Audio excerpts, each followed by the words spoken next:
আসন সংৰক্ষণৰ বাবে আন্দোলন কৰা নাছিল আহোমে জনজাতিকৰণ অবিহনে আকৌ আন্দোলন সমাধানৰ কুচকাবাজ দীৰ্ঘদিনীয়া জনজাতিকৰণৰ আহোম জনগোষ্ঠীৰ ৰাজনৈতিক অভিৱৰ্তন শাসক বিৰোধী ৰাজনৈতিক দলৰ নেতাৰ মুখামুখি আলোচনা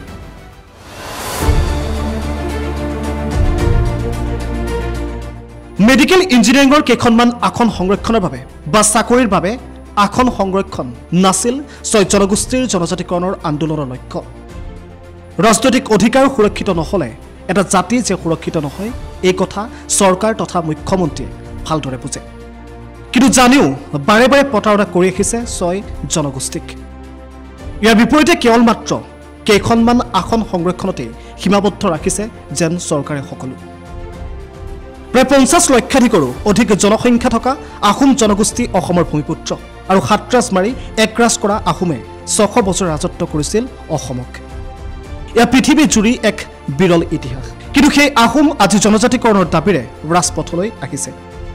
বিজেপি চৰকাৰে ছয় জনগোষ্ঠীক জনজাতিকৰণ নিৰ্বাচনী প্ৰতিশ্ৰুতি দিছিল কিন্তু আজি পৰ্যন্ত নকৰিলে বিজেপিও প্ৰতিশ্ৰুতি পূৰণ বিজেপি 2014 চনৰ লোকসভা নিৰ্বাচনৰ পূৰ্বে 2016 চনৰ বিধানসভা নিৰ্বাচনৰ পূৰ্বে 2019 লোকসভা আৰু 2021 বিধানসভা নিৰ্বাচনৰ পূৰ্বে দিছিল জনজাতিকৰণৰ প্ৰতিশ্ৰুতি দুটাকৈ লোকসভা আৰু বিধানসভা নিৰ্বাচনৰ পূৰ্বে প্ৰতিশ্ৰুতি দিয়াৰ পাছতো কিন্তু আজি পৰ্যন্ত নহল ছয় জনগোষ্ঠীৰ জনজাতিকৰণ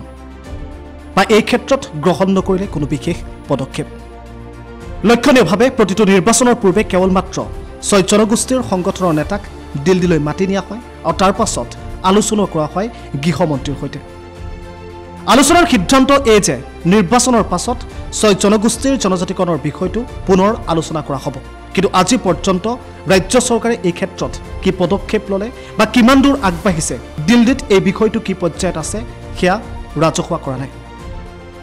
কেন্দ্ৰীয় চৰকাৰক এই ক্ষেত্ৰত অসম চৰকাৰে কিবা কেবিনেট প্ৰস্তাৱ গ্ৰহণ কৰি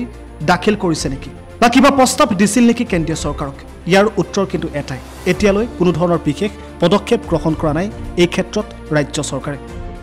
এনেদৰে দীৰ্ঘদিনীয়া চৰকাৰ প্ৰতাৰণাৰ পাছত তাৰ বিৰুদ্ধে 11টা আহোম জনগোষ্ঠীয় সংগঠনে 28 অক্টোবৰত শংকৰদেৱ কলাক্ষেত্ৰত অনুষ্ঠিত কৰিব আহোম জনগোষ্ঠীয় ৰাজনৈতিক অভিৱৰ্তন আহোম জনগোষ্ঠীৰ শাসকীয় আৰু বিৰোধী দলত থকা সাংসদ বিধায়ক পৌৰসভা আৰু বিভিন্ন দলৰ দায়িত্বত থকা সকলোকে অংশগ্ৰহণ কৰিবলৈ আহ্বান জনাইছে সংগঠনকেইটাই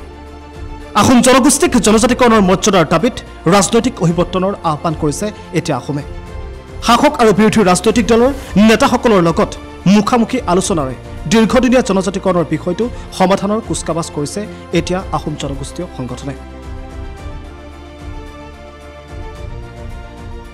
আমি এখন ৰাজনৈতিক অভিৱৰ্তন পাতিব বিচাৰিছো এই মাহৰ 28 তাৰিখে কলাক্ষেত্ৰৰ মাধৱদেৱ প্ৰেক্ষাগৃহত আমি এখন আহোম জনগোষ্ঠীৰ পলিটিকেল কনভেনশ্যন আমি কৰিব বিচাৰিছো আমি তাত সকলোকে নিমন্ত্ৰণ জনাইছো কথাখিনি আমি মুখ্যমন্ত্ৰী লেভেলত গৃহমন্ত্ৰী লেভেলত প্ৰধানমন্ত্ৰী লেভেলত আমি কথাখিনি উপস্থাপন কৰিম news desk report Prag news digital